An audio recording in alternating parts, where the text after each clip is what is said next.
So there are five big drivers that help explain what's going on in the U.S. and global economies. Another big driver for most of our lifetime of economic developments has been globalization. When most companies I talk to think about their sourcing and even about their workforce, they think globally now. Many jobs that they used to think we had to do here in the United States, they now say, gee, we can place some of those jobs other parts of the world. And also in terms of sourcing, they think more globally about their supply chains.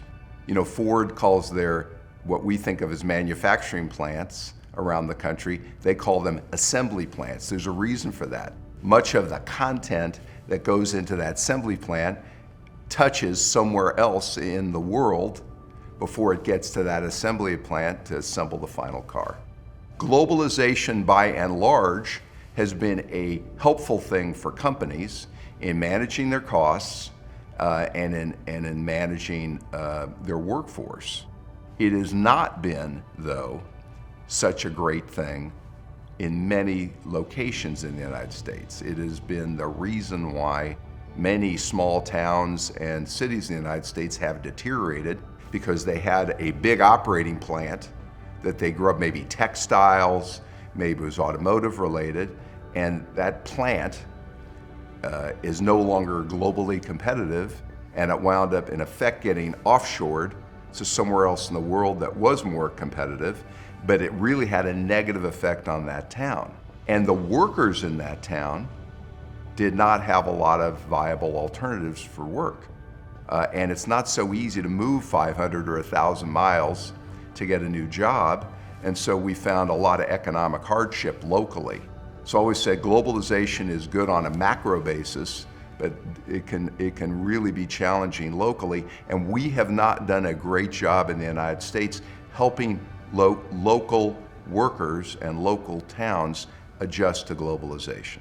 Roll forward to today, what we're finding, particularly in the last number of years, is some of the globalization trends have slowed.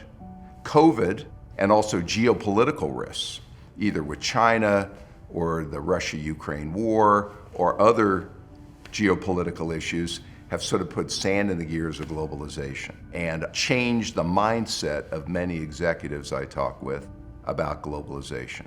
They used to think just in time in terms of inventory and lower cost in terms of workers, and now they realize that maybe having, as they call it, just in case inventory and workforce availability is more valuable. In other words, they're willing to pay more to have ready source of supply that's here as opposed to overseas. Businesses are now willing to pay more to have ready access to certain types of supply, but it raises their costs and also incentivizes them to raise their prices.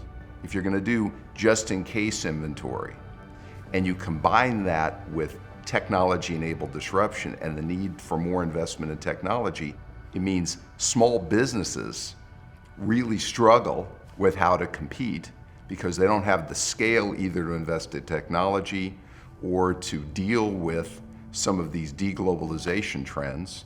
And that's why I think we're seeing a lot of the merger activity and consolidation activity and need for scale that is going on to sort of deal with some of these trends.